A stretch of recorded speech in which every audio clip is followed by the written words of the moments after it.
자, 기도하겠습니다. 하나님 감사합니다. 오늘 이렇게 모여서 예배하게 하시고 한국에서 또 우즈벡에서 또 독일에서 각자의 자리에서 예배드리는 사람들 함께 예배 받으시는 주님 찬양합니다. 오늘 이 자리에 함께하지 못한 모든 가족들 가운데 주여 함께하여 주셔서 어디에 있든지 하나님의 사랑으로 은혜로 그곳에서 주님의 뜻을 또한 살피며 주님의 뜻 가운데 거하는 시간 될 수 있게 허락하여 주시옵소서.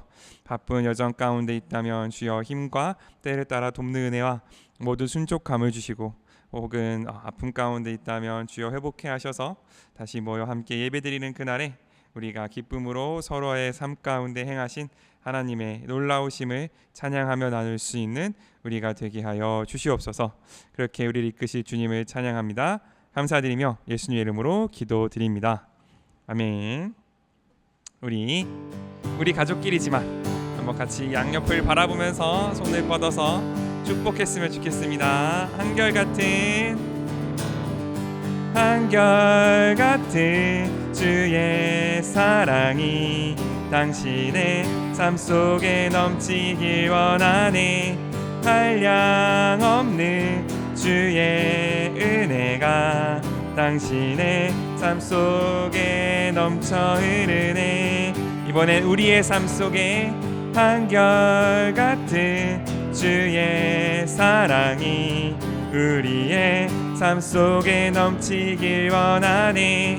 한량없는 주의 은혜가 우리의 삶 속에 넘쳐 흐르네. 마지막으로 교회 한결같은 주의 사랑이 우리의 교회에 넘치길 원하네. 한량없는 주의 은혜가 우리의 교회에 넘쳐 흐르네.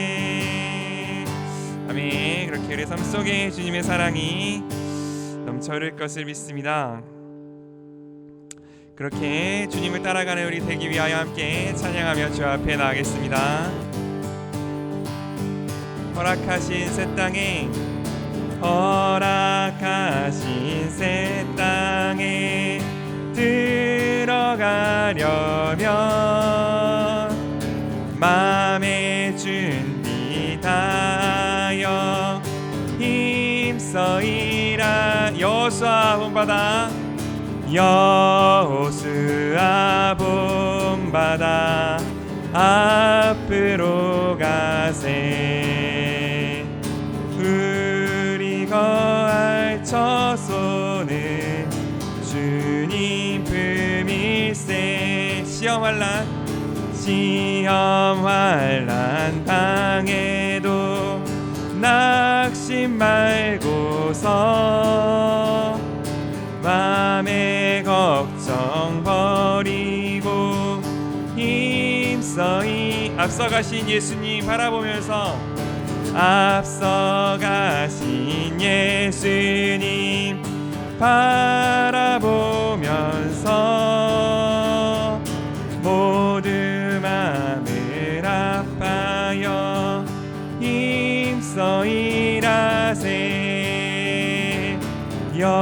여호수아 본받아 앞으로 가세.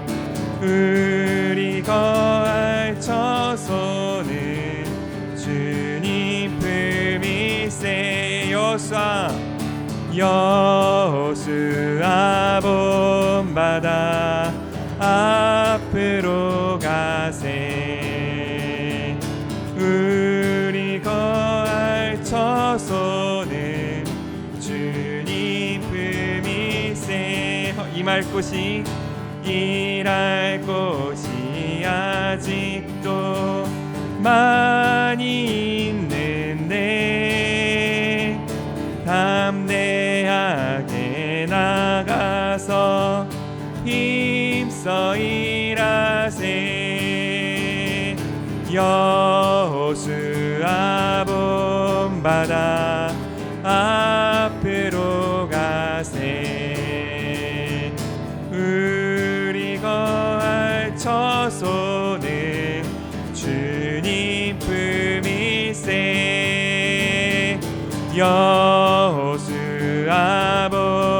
본받아 앞으로 가세. 우리 거할 처소는 주님 품이. 여호수아 본받아 여호수아 본받아 앞으로 가세. 우리 거할 처소는 주님 품일세. 우리 바라시는 주님께 영광의 박수 올려드릴 수 있기를 원합니다. 아멘.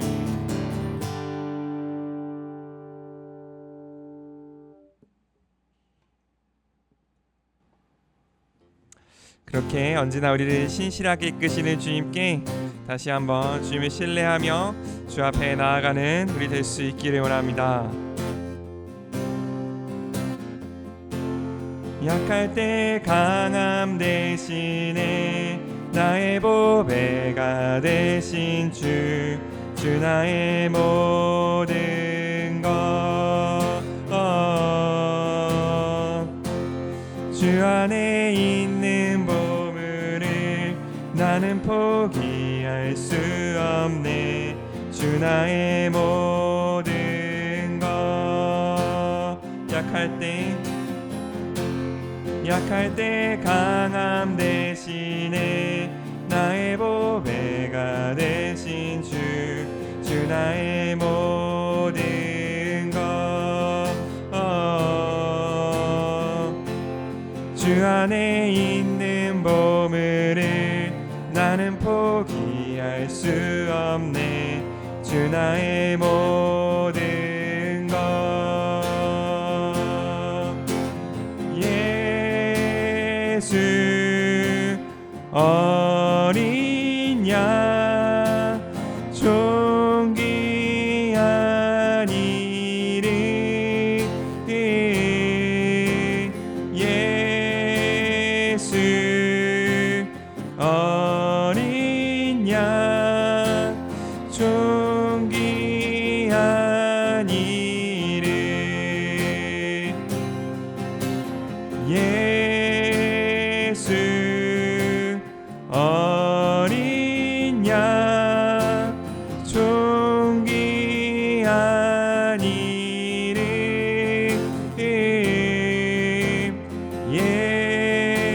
예수 어린 양 존귀한 이름. 십자가 죄사하셨네.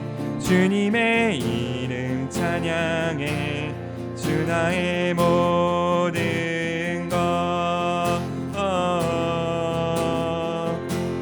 쓰러진 나를 세우고 나의 빈잔을 채우네. 주 나의 모든 것. 예수 어린 양. 예수 어린 양 존귀한 이름.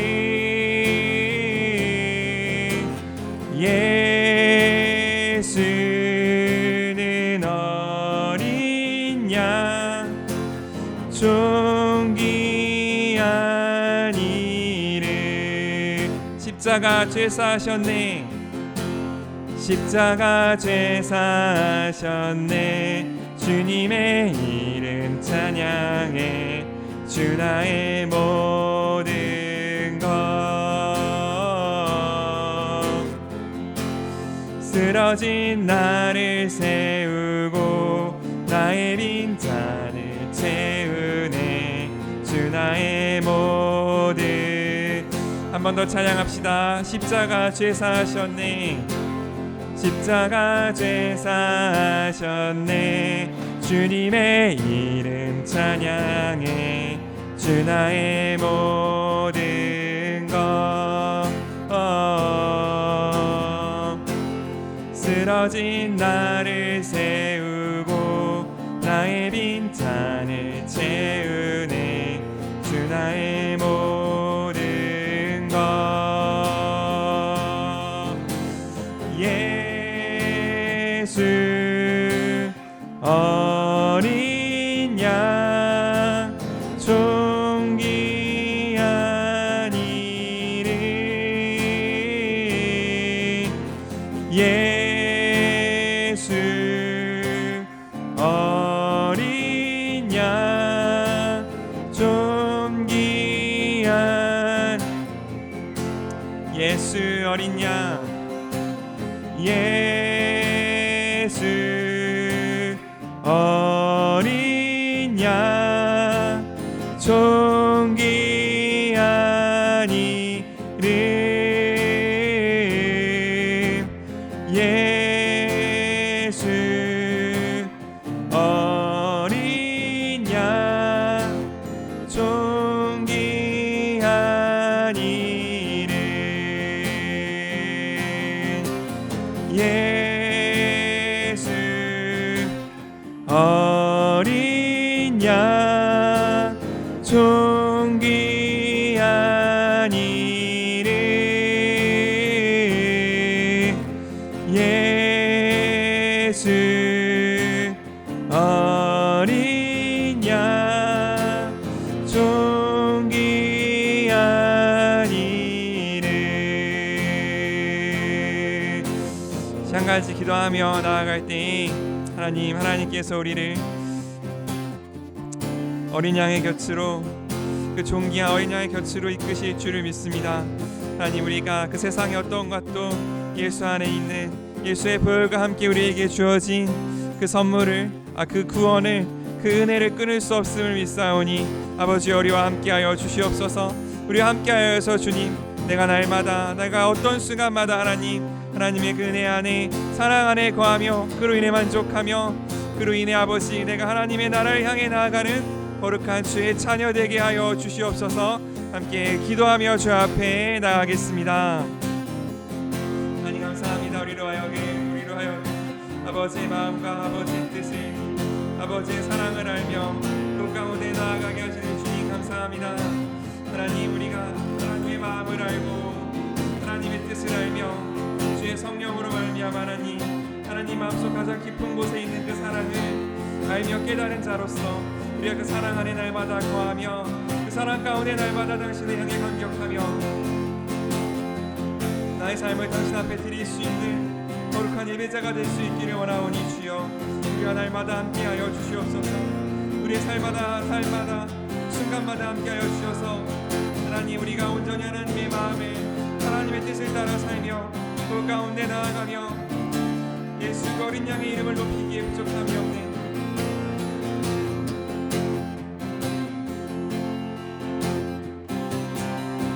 아름다운 예배자의 삶 살 수 있도록 아버지 우리의 삶을 이끌어 주시옵소서.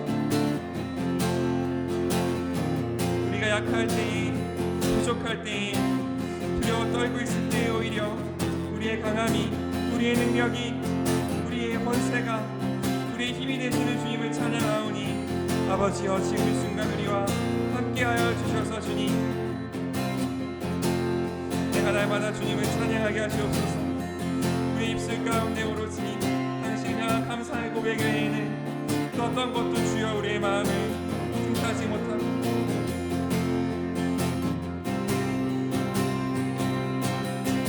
또 어떤 것도 주여 우리를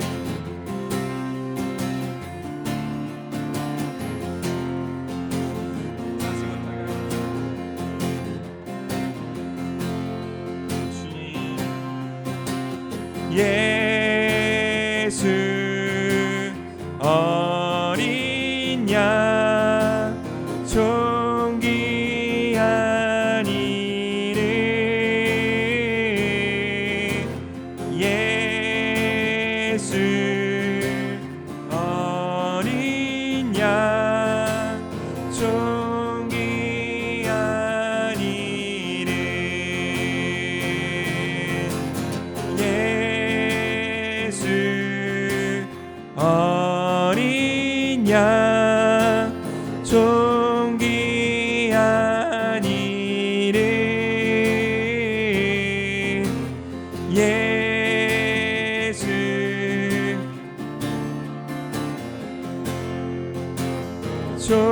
존귀한 이름.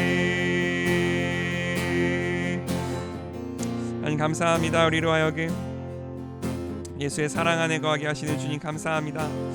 아버지, 우리가 온전히 당신 가운데 거함으로 당신의 뜻 가운데 있음으로 주여, 나 약할 때가 오히려 강할 때임, 나의 부족할 때가 오히려 부여할 때임, 나의 사망의 음침한 골짜기 같을 때가 오히려 당신의 인도하심을 막대기와 지팡이 아니하심을 받는 시간인 줄을 믿습니다.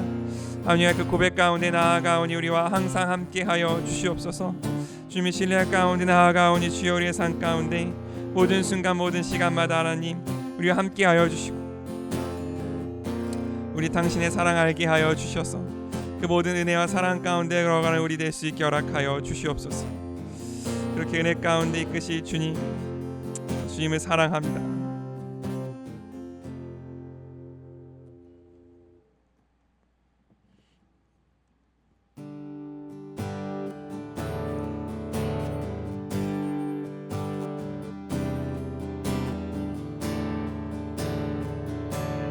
온 땅의 주인 되신 주님이 내 이름 아시며 상한 맘 돌보네.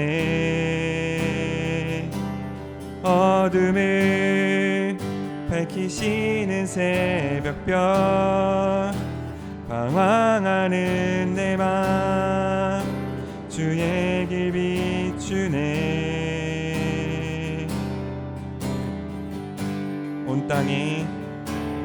온 땅에 주인 되신 주님이 내 이름 아시며 상한 맘 돌보네.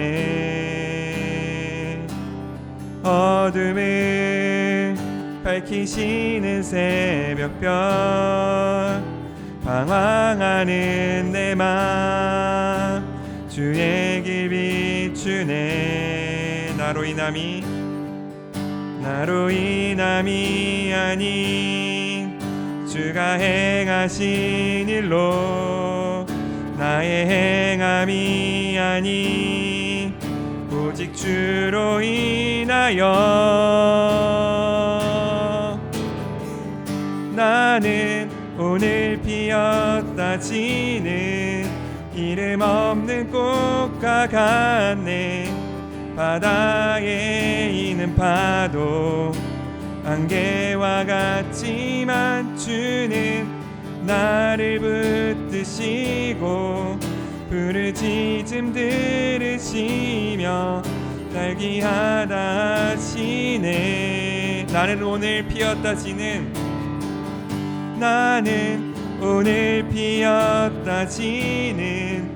이름 없는 꽃과 같네. 바다에 있는 파도 안개와 같지만 주는 시고 부르짖음 들으시며 날기하다 하시네. 주님은 나의 죄를 보시고 사랑의 눈으로 날 일으키시네. 바다를 잠잠하게 하시듯 내 영혼의 폭풍 고요케 하시네. 나로 인함이 아닌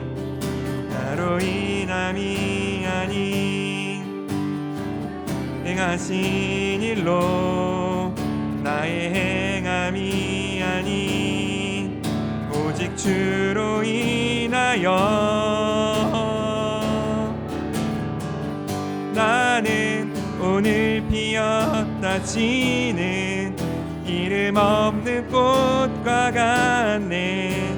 바다에 있는 파도 안개와 같지만 주는 나를 붙드시고 부르짖음 들으시며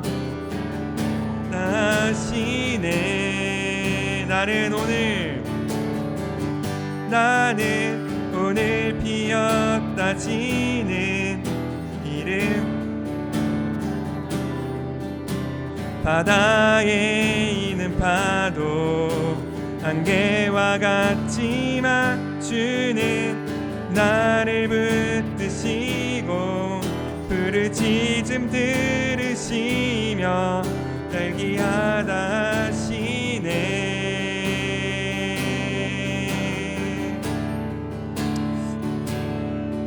아멘. 주님 감사합니다. 우리로 하여금 온 땅의 주인 되신 그 주인께서 우리의 삶과 우리의 신음과 우리의 목소리와 우리의 간구와 우리의 기도를 들으시는 주를 믿습니다. 하나님 그 들으시며 함께 하시며 일으키시는 주님을 의지하여 기도하오니 아버지 우리 삶 가운데 함께하여 주시옵소서. 그래서 주님 우리의 모든 삶 당신을 힘입으며 당신의 은혜 가운데 나아가 거룩함에 나아가는 예배자의 삶, 순례자의 삶 될 수 있도록 아버지 우리와 늘 함께하여 주시옵소서. 그렇게 우리의 삶 가운데 함께하실 당신을 찬양합니다. 예배 가운데 함께하실 주님을 의지합니다.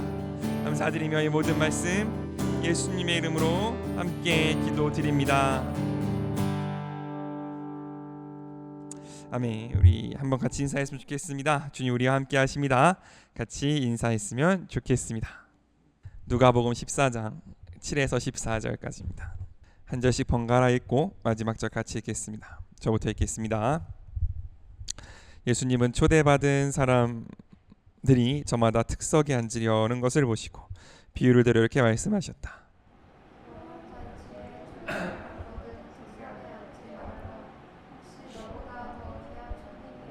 주인이 내게 이분에게 자리를 내어주십시오 하는지 모른다. 그렇게 되면 너는 창피만 당하고 끝자리로 밀려날 것이다.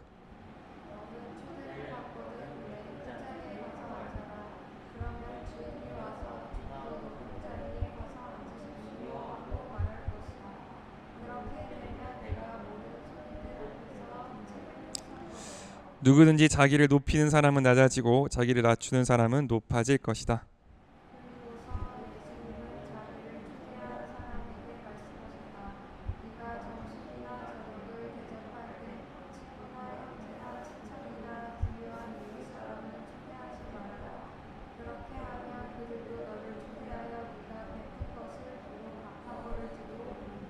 너는 잔치를 베풀 때 가난한 사람과 불구자와 절뚝발이와 소경들을 초대하여라.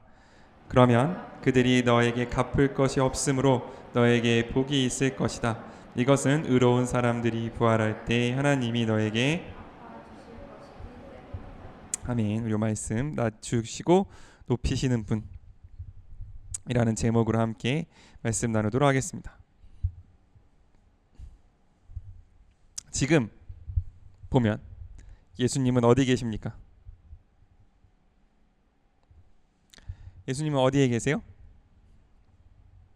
잔치자리에 있습니다. 그죠? 예수님께서 오늘 이 이야기를 하신 이유는 그냥 갑자기 어느 날 이런 이야기가 생각나서 하신 게 아니고 예루살렘을 향하여 가던 와중에 어떤 잔치자리에 들리신 것 같아요.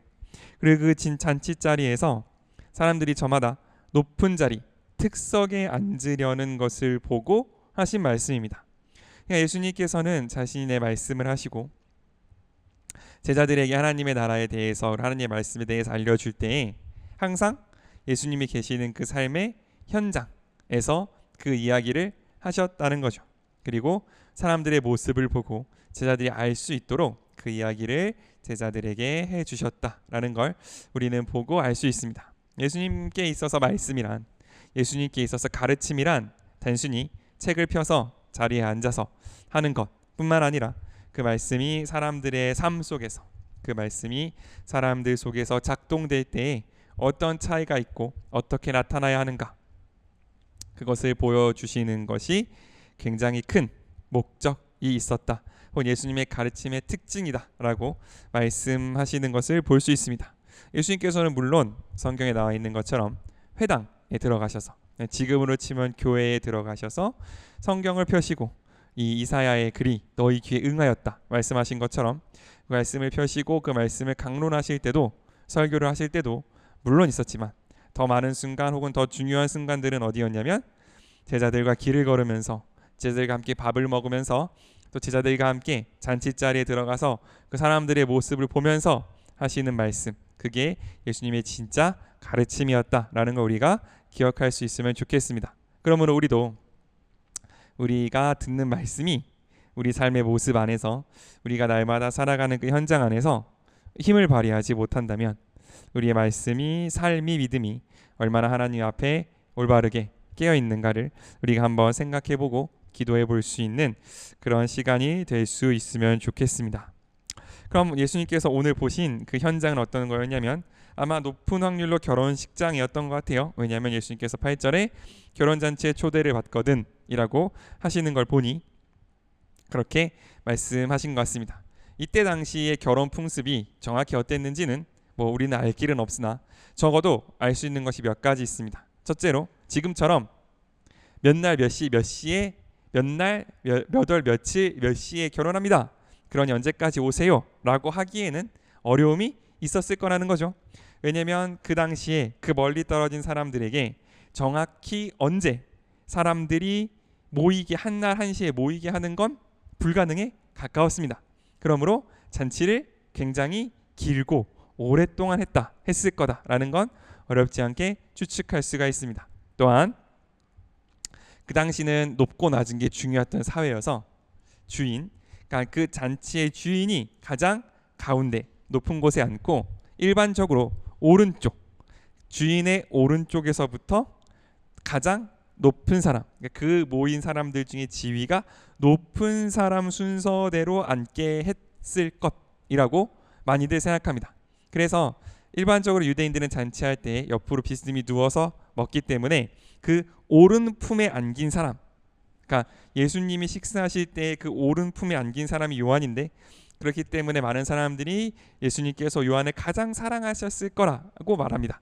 그러니까 이 오른품에 안겼다는 건 이렇게 앉고 계신다는 뜻이 아니라 다 같이 옆으로 비스듬히 누워서 밥을 먹고 있기 때문에 내 오른쪽에서 밥을 먹고 있으면 약간 나한테 기댄 듯한 모습이 있기 때문에 이제 그렇게 되는 건데 어쨌든 자리도 마음대로 앉지 못하던 시절이었던 거죠. 요즘도 좀 높은 어떤 공식적인 행사에 가면 여기는 누가 앉으시고 여기는 누가 앉으시고를 다 정해줍니다. 그것도 어떤 그 사람의 사회적인 위치 혹은 직위 이런 거에 따라서 높은 사람은 가운데 그리고 오른쪽에 그리고 그것보다 조금 낮은 사람은 뒤편에 이렇게 앉게 하는 모습을 볼 수 있는데 여기서도 이제 그런 모습이 있었던 거죠. 그러므로 이 잔치에 온 사람들은 주인이 자리를 지정해 주지 않는 한 눈치 게임을 했어야 됐던 거예요. 나 정도면 그래 이 정도에 앉을만 하지 라고 생각하고 그 자리에 가서 앉는 게 이 당시 사람들의 예절이었습니다. 그런데 많은 사람들이 어땠냐면 저마다 특석 좋은 자리에 가서 앉으려고 했다. 사람들에게 내가 높은 사람이고 중요한 사람이고 뛰어난 사람임을 보여주고 인정받으려고 했다라는 걸 예수님께서 오늘 말씀해 주고 계시는 거죠. 그런데 예수님 말씀하십니다. 결혼잔치에 초대를 받거든 특석에 앉지 말아라.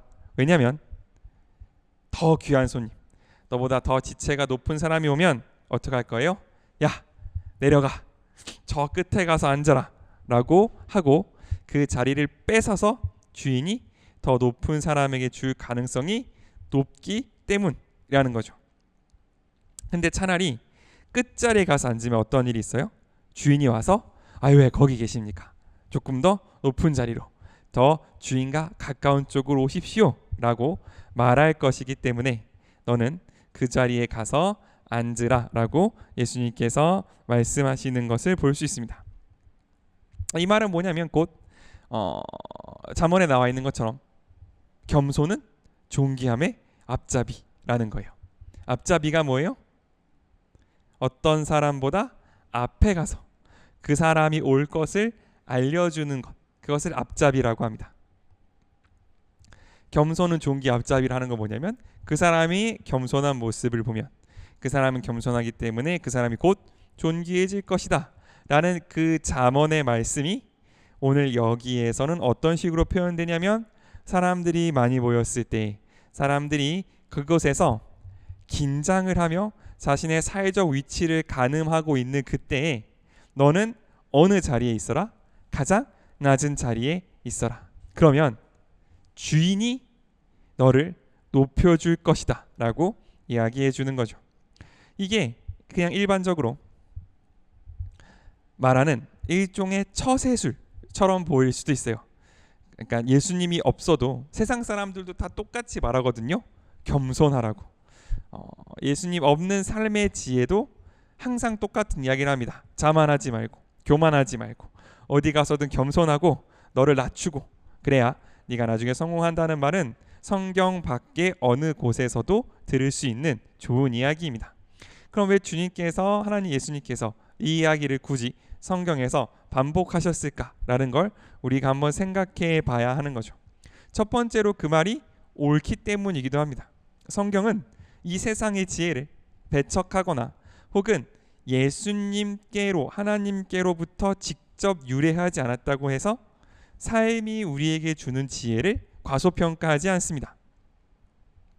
사람들이 오래 살아보니 많은 상황을 보니 겸손해야 되더라 라는 걸 성경은 배척하거나 그렇지 않다고 말하지 않는다는 거죠. 다만 성경은 꼭 한 가지를 끼워 넣는데 무엇을 끼워 넣냐면 주인을 끼워 넣습니다. 그 사람의 자리를 결정하는 게 누가 아니냐면 내가 아니라는 거예요. 내가 높은 자리에 가서 앉는다고 해서 그 자리가 확정된 게 아니라는 겁니다. 자리를 정하는 권한, 자리에 배치하는 권한은 원래 누구에게 있냐면 주인에게 있습니다. 그래서 주인이 주인 마음대로 그 자리를 정해주는 거죠. 성경 우리에게 오늘 이것을 통해서 무엇을 말하고자 하는 거냐면 첫 번째로는 물론 겸손함을 얘기하는 것도 있지만 두 번째로는 내 삶의 주인이 너가 아님을 잊지 말라라고 우리에게 얘기해 주는 겁니다. 너의 위치, 너의 자리, 너의 지금의 상황을 결정하는 이는 너가 아니라는 거. 곧 너의 삶의 주인이, 너의 삶의 결정권자가 네가 아니라는 사실. 항상 주인이 있고 그 주인이 너를 보고 있으며 그 주인의 결정에 따를 수밖에 없다는 것을 잊지 말라고 오늘 성경은 우리에게 이야기해 주고 있는 거죠. 그럼 그 주인의 마음을 얻을 수 있는 방법, 그 주인의 어떤 도움을 얻을 수 있는 방법은 뭐냐면 끝자리에 가서 앉는 것, 겸손이라고 성경은 이야기하고 있습니다. 그래서 우리 11절 한번 같이 읽도록 하겠습니다. 11절입니다. 함께 읽겠습니다. 시작. 누구든지 자기를 높이는 사람은 낮아지고 자기를 낮추는 사람은 높아질 것이다. 이 말씀을 찬양도 있어요. 이 구절에 대한 찬양도 있습니다. 어쨌든 이 말씀을 읽을 때마다 항상 드는 생각이 있는데 그러면 내가 높아지기 위하여 나를 낮추는 사람은 높아지려는 것인가 낮아지려는 것인가? 뭡니까? 내가 높아지고 싶어요. 그래서 나를 낮춥니다. 그럼 내가 높아지려는 거예요? 낮아지려는 거예요? 높아지려는 거. 그럼 낮아지겠네? 어쨌든 그러니까 이 말의 어떤 속뜻은 이렇게 되면 뭐 A를 누르니 B가 나오고 B를 누르면 A가 나온다 이런 말을 하는 것이 아니라 이 위치를 정해주는 그 주인은 뭘 본다는 거예요? 그 사람 마음의 중심을 보고 있다라는 거예요. 그러므로 그 주인 앞에서 뭔가 꼼수를 부리거나 뭔가 수를 써서 주인을 속일 수 있을 거라는 생각은 하지 않는 것이 좋습니다. 내가 주인의 마음을 얻을 수 있는, 내가 내 삶의 위치를 정하는 주인의 마음을 얻을 수 있는 유일한 방법은 뭐냐면 진심으로 전심으로 나를 그분 앞에서 낮추고 그분의 도우심을 구하는 것, 그것 외에는 없다라고 오늘 예수님은 우리에게 말씀해 주고 계시는 거죠. 그러므로 여기까지 이야기는 겸손하면 잘 될 거고 겸손하면 나중에 차면이 설 거라는 세상적인 지혜도 물론 부분적으로 포함되고 있지만 그것보다 훨씬 더 중요한 것, 그것보다 훨씬 더 우리 삶 가운데 새겨야 할 것은 뭐냐면 그 겸손의 대상이, 이게 단순히 그냥 높아지려고 나를 처신을 잘하는 그런 겸손은 주인에게 통하지 않는다는 거예요. 우리의 위치, 우리의 삶을 정하시는 우리의 주인은 내 마음의 중심을 꿰뚫어 보시고 그렇게 그분 앞에 진심으로 겸손하게 진심으로 그분을 의지하는 자를 주님께서는 마침내 높이실 거라는 사실, 우리가 그것을 믿음으로 고백할 수 있으면 좋겠습니다. 아멘. 그리고 두 번째 이야기가 또 있죠. 12절부터 시작되는 이야기입니다. 예수님은 자기를 초대한 사람에게 말씀하셨습니다. 예수님도 초대를 받아 가신 거예요. 내가 초대한 사람이 점심이나 저녁에 대접할 때 친구나 형제나 친척이나 부유한 이웃을 초대하지 말아라. 왜요? 그렇다면 그들도 너를 초대하여 내가 베푼 것을 도로 갚아버릴지도 모른다. 그러면 누구를 초대해야 돼요? 너는 잔치를 베풀 때 가난한 사람과 불구자와 절뚝발이와 소경들을 초대하여라. 우리 14절 마지막 절은 함께 읽도록 하겠습니다. 14절입니다. 시작. 그러면 그들이 너에게 갚을 것이 없으므로 너에게 복이 있을 것이다. 이것은 의로운 사람들이 부활할 때 하느님이 너에게 갚아주실 것이기 때문이다. 아멘. 성경에 말하는, 예수님께서 말하는 법칙이 몇 개 있습니다. 천국의 법칙이 몇 개 있는데 그 중에 대표적인 게 뭐냐면 이 땅에서 보상을 받으면 천국에서 상이 사라진다는 거예요. 그러니까 이 땅에서도 뭔가 보상이 있고 그게 그대로 가서 천국에도 보상이 있으면 너무 좋은데, 하나님께서, 예수님께서 천국에 대해서 말씀하실 때 반복적으로 강조하시는 게 뭐냐면 네가 이 땅에서 칭찬을 받았어? 그럼 천국에선 칭찬이 없을 거야. 네가 이 땅에서 뭔가 상을 받았어? 그럼 천국에선 상이 없을 거라고 말씀하시는 거죠. 반대로 이 땅에서 허비한 것 같고 그냥 갖다 버린 것 같고 낭비한 것 같고 상이 없다면 어디에 상이 쌓여 있을 거냐면 천국에 쌓여 있을 거다라고 이야기를 하신다는 거죠. 똑같은 법칙을 오늘 여기서도 이야기하고 계십니다. 초대한 사람한테 말하는 거예요. 너는 초대할 때 친구, 형제, 친척, 부유한 이웃을 초대하지 말아라. 일반적으로 우리는 누구를 초대하냐면 친구나 형제나 친척이나 부유한 이웃을 초대하게 되어 있어요. 왜냐하면 이게 아주 이기적으로 이 사람들을 초대하면 나도 이 사람들한테 뭔가 얻어먹겠지라는 어떤 진짜 그 극한의 이기적인 생각이 아니라 할지라도 이런 사람들을 내 이웃이라고 생각하거든요. 가까운 사람, 친척, 형제, 그리고 이웃 중에서도 좀 가까이 있으면 좋은 부유한 이웃을 우리의 이웃이고 우리의 동료라고 생각하는 경우가 많이 있습니다. 흔히 사람들이 말하기를 곳간에서 인심이 난다고, 누가 성격도 좋고 누가 다른 사람들하고 잘 어울리고 누가 좀 여유가 있느냐, 경제적으로 사회적으로 좀 여유가 있는 사람들이 인격도 좋고 인성도 좋고 성격도 좋을 확률이 높아요. 왜냐하면 그 사람들은 어떤 마음의 근심이 다른 사람보다 적고 삶의 스트레스가 적기 때문에 다른 사람에게 관대할 확률이 높습니다. 그러므로 많은 사람들에게 그런 사람들이 좋은 이웃이라고 평가를 받게 되고 초대를 하게 되면 앞다퉈서 그런 사람들을 초대하게 된다는 거죠. 그 사람도 다른 사람을 초대할 때 자기랑 비슷한 사람들을 초대할 거고, 그럼 서로 그냥 그렇게 좋은 사람들, 어느 정도 사는 사람들, 친척 형제들끼리 서로 모여서 자기들만의 잔치가 돌아가고 있는 와중에 여기 나오는 불구자, 가난한 사람, 절뚝발이, 소경들은 소외돼 버리는 게 일반적으로 우리들의 삶을 살아가는 모습이라고 할 수 있습니다. 하지만 예수님께서는 말씀하시는 거예요.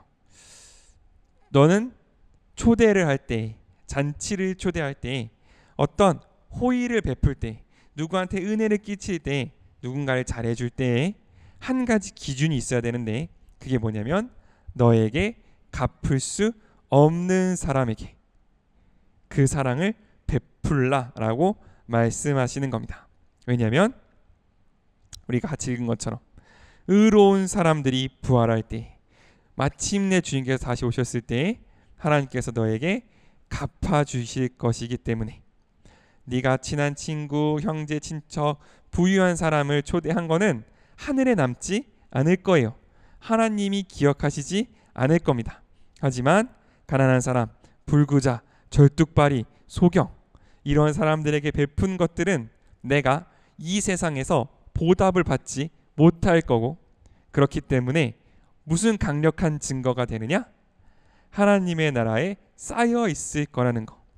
마침내 예수님께서 우리 가운데 다시 오실 때 반드시 갚아 주실 거라는 사실, 우리가 그것을 꼭 기억하라고 예수님은 말씀하십니다. 이 말이 현실이 되면 어떤 사람이 이 말을 듣고 아멘을 하고 정말로 가난한 사람, 불구자, 절뚝발이, 소경들을 초대해서 잔치를 벌였다고 칩시다. 어떤 일이 그 사람한테 일어날까요? 여기 나온 것처럼 이 사람은 이제 다른 잔치에는 초대받지 못하는 거예요. 왜냐하면 나도 한번 초대받았으니 너를 한번 초대하는 게 이 세상의 법칙인데, 이 사람은 나를 초대할 수 있는 사람들은 하나도 초대하지 않고 나를 초대할 수 없는, 나에게 갚을 수 없는 사람들만 초대해서 잔치를 벌였습니다.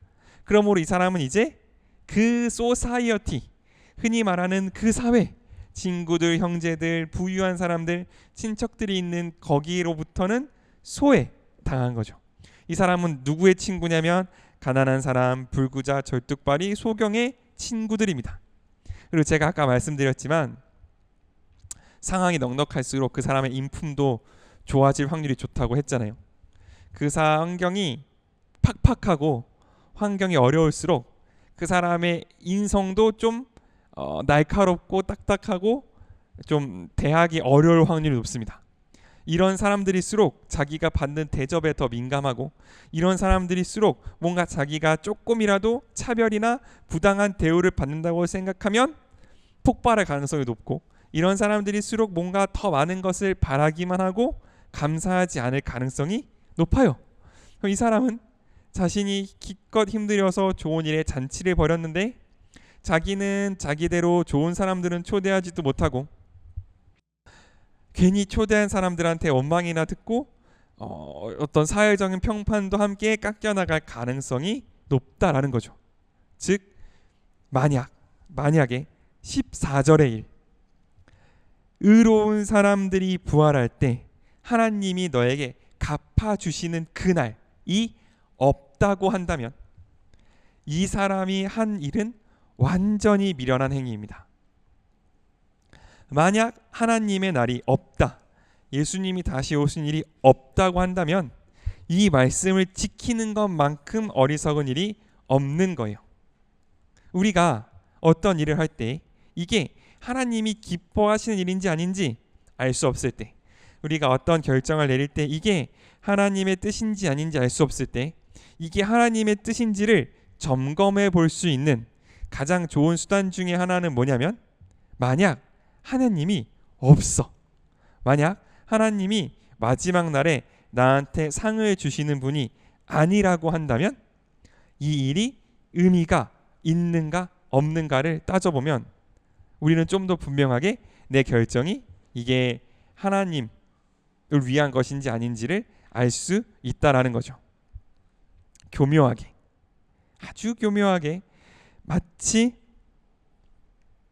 이게 하나님의 일인 것처럼 들어오는 것들을 구분하는 기준, 오늘 예수님께서 알려주시는 건데, 하나님의 나라가 없다면 의미가 없는 일들, 그것은 완벽하게 천국에 속한 거라고 말씀하시는 거죠. 가장 대표적인 게 뭡니까? 만약 하나님이 안 계시면 의미가 없어요. 이건 그것 중에 가장 대표적인 게 뭐예요? 이 시간입니다. 예배 시간. 만약 하나님이 안 계시면 이 예배 시간은 완벽하게 아무런 의미도 없는 시간이에요. 돈 버리죠, 시간 버리죠, 친구들이랑 못 놀죠. 아무튼 아무것도 의미 없는 시간인 거예요. 그런데 그렇기 때문에 이 시간은 무슨 시간이에요? 하나님께 온전히 드려지는 시간입니다. 옛날부터 그랬어요. 맨 처음 하나님께서 야, 너희가 나를 예배하려면 어떻게 해야 되냐면 양을 잡아서 태우라고 했어요. 무슨 말입니까? 양을 잡아서 버리는 거예요. 그러면 그거를 보고 하나님은 뭐라고 판단하시는 거냐면 내가 받았다 치겠다라고 말씀하시는 거예요. 하나님이 뭐가 아쉬워서 내 삶에서 양을 뺏어서 없애버리시겠어요? 하나님의 목적이 그게 아닌 거죠. 하나님은 우리의 삶 가운데 어떤 공간을 두기 원하시냐면 하나님이 없다면 아무런 의미도 없는 일, 하나님의 명령이 아니라면 절대 하지 않을 일, 내가 하나님을 사랑하지 않는다면 절대로 하지 않을 사랑, 그것을 하기를 원하신다는 거죠. 그러면 그러면 그거를 뭘로 쳐주시는 거예요? 그거는 나를 사랑한 거야. 그거는 나를 예배한 거야. 그거는 나에게 영광을 돌린 거야 라고 쳐주시겠다는 거예요. 다른 본문에 나오는 것처럼 내 옆에 있는 가장 작은 사람, 내 옆에 있는 목마를 사고 굶주린 사람을 먹이고 입히는 게 곧 나에게 한 것, 하나님이 한 것, 하나님께 한 것이라고 말씀하시는 거죠. 왜 그럴까? 왜 하나님은 굳이 그렇게 안 하셔도 되는데 내가 가지고 있는 양과 내가 가지고 있는 비둘기를 태워 없애버리기를 바라셨을까? 왜 하나님은 굳이 예배를 받으시는데, 사랑을 받으시는데 그게 하나님이 아니면, 사랑이 아니면 의미 없는 일로 받으시기를 원하셨을까? 왜냐하면 하나님이 우리를, 예수님이 우리를 그렇게 사랑하셨기 때문에 그렇습니다. 예수님께서, 하나님께서 우리를 사랑하실 때 어떻게 사랑하셨냐면 우리가 아직 죄인 되었을 때 하나님께 아무런 가치도 없는, 가치가 없을 뿐만 아니라 오히려 하나님을 대적하고 미워하고 욕하고 침을 뱉었던 우리를 위하여 당신의 가장 귀한 아들을 보내주셔서 우리를 사랑하셨기 때문에 하나님께서 우리에게 결국 주고 싶으신 것, 결국 받고 싶으신 건 뭐냐면 바로 그 사랑이기 때문에, 그 사랑으로 말미암아 희생하고 그 사랑으로 말미암아 낭비되고 그 사랑으로 말미암아 정말 헛되이 뿌려지는 바로 그것이 그 사랑의 증명이 되고 예수님, 하나님의 마음을 알아가는 유일한 통로이기 때문에 하나님은 오늘 우리에게 바로 이런 말씀, 너에게 갚을 것이 없으므로 너에게 복이 되는 바로 그 사랑, 이 땅에서, 이 세상에서 갚을 것, 다시 받을 것이 없기 때문에 하나님께 드림이 되어지는 바로 그 예배를 우리에게 허락하셨다라고 저는 생각합니다. 그러므로 우리의 삶 속에서 잃어버리는 것, 낭비되는 것, 혹은 뒤처지는 것 같은 것들을 두려워하지 않을 수 있으면 좋겠습니다. 왜냐하면 이 세상의 눈, 하나님이 없는 눈으로 보기에는 그것이 낭비고 허비고 뒤로 물러서는 거고 삶을 쓸데없는 곳에 쏟아붓는 것 같을지라도 오히려 그렇기 때문에, 그리 하기 때문에 그것이 하나님께서 받으시는 예배의 시간이 되고 그것이 하나님께 드리는 사랑의 고백이 될 수 있기 때문에 우리의 삶 가운데 더 주님을 위하여 혹은 주님 때문에 주님께만 의미 있는 시간을 드리고 사랑을 드리고 또 헌신을 드릴 수 있는 우리가 될 수 있으면 좋겠습니다. 그래서 하나님께서 우리에게 갚을 것이 많은 사람들, 하나님께서 우리에게 갚아주실 것을 바라며 이 세상을 살아가는, 그래서 담대하게 절뚝발이 소경 그리고 눈먼 사람들의 친구가 되어줄 수 있는 우리가 될 수 있기를 소망합니다. 아멘. 한번 같이 기도했으면 좋겠습니다. 한 가지만 같이 기도할 때 하나님, 우리에게 주인이 있음을, 그리고 마침내 오셔서 갚아줄 분이 계심을 알게 하시는 주님 감사합니다. 세상 사람들은, 아니 우리의 어두워진 마음은 그런 것이 어디 있냐고, 이 땅에서의 기준이, 이 땅에서의 열매가 모든 것이라고 말하고 있는 그때에 하나님, 내가 다시 한번 눈을 들어 당신의 갚으심을, 당신의 오심을, 당신의 사랑하심을 바라보는 우리가 될 수 있게 허락하여 주시옵소서. 그래서 주님, 우리의 모든 삶 하나님의 기준이 되고 우리의 모든 삶 하나님께 기쁨이 되는 하나님께서 우리를 높이는 그 영광을 살아가는 우리가 되게 하여 주시옵소서. 함께 기도하며 주 앞에 나아가겠습니다. 감사합니다. 우리가 원하는 아버지의 사랑, 아버지의 마음을 알게 하시고 그로 인하여 아버지의 뜻대로 나아가게 하시는 주님 감사합니다. 주여 온전케 하여 주시옵소서. 그리하여서 온전케 하시고 당신께서 갚으신 것을 신뢰하게 하여 주십시오. 당신께서 내 삶에 갚으신 것을 나의 삶을 바라보고 계시며 계속하고 계시며 나의 삶을 바라보고 계심을 알게 하여 주셔서 아버지 나의 셈보다 나의 계산보다 당신께서 내 삶 가운데 심으시는 그 은혜를 내가 더욱더 바라보며 온전히 주님 앞에 나아가는 우리 되게 하여 주시옵소서.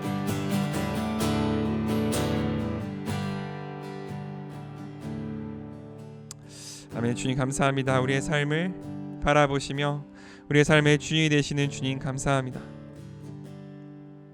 내 삶의 주인 되신 당신이 나의 자리를 정하실 줄을 믿습니다. 나의 삶의 주인 되시는 당신이 나의 모든 행한 것을 보시고 그 가운데 당신께 합한 것을 합하여 내 삶 가운데 다시 갚으실 줄을 믿습니다. 그리하여서 주님, 우리가 날마다 항상 당신께 합당한 삶을 살아가는 우리 될 수 있게 허락하여 주시옵소서. 당신께서 내 삶을 바라보심을 알고 당신께서 나의 모든 행함과 나의 모든 결정을 바라보심을 알고 그 모든 것들을 갚으실 주님을 바라보며 나아갈 수 있기를 원합니다. 때로는 우리의 눈이 어두워지고 우리의 마음이 강팍해져서 이 세상에 있는 보상이 전부인 것 같고 내 눈에 보이는 것이 전부인 것 같을 때 하나님, 내가 하늘에 쌓이는 하늘의 보화를 당신께서 우리 삶 가운데 두시는 당신의 그 계산을 볼 수 있고 알 수 있는 우리가 될 수 있게 허락하여 주시옵소서. 그래서 주님, 우리가 잠깐 있을 이 땅의 상급보다 당신께서 베푸시는 그 상급을, 이 땅에 있는 잠깐의 그 칭찬보다 당신께서 베푸시는 그 칭찬을 잘하였다 착하고 충성된 종이라는 그 말을 내가 더 사모할 수 있기를 원하오니 아버지여, 우리의 삶 가장 영원한 곳에 가장 아름다운 곳에 모두 쌓이는 아름다운 주의 보화가 될 수 있도록 아버지, 우리 삶 가운데 날마다 함께하여 주시옵소서. 그렇게 우리의 삶을, 우리의 눈을 밝히 띄우실 주님을 믿습니다. 그날을 바라보며 나아가는 우리 모두에게 주여 날마다 새로운 마음을 더하여 주시옵소서. 여호와는 내게 복을 주시고 너를 지키시기를 원하며 여호와는 그의 얼굴을 내게 비추사 은혜 베푸시기를 원하며 여호와는 그 얼굴을 내게로 향하여 드사 평강 주시기를 원하노라. 아멘.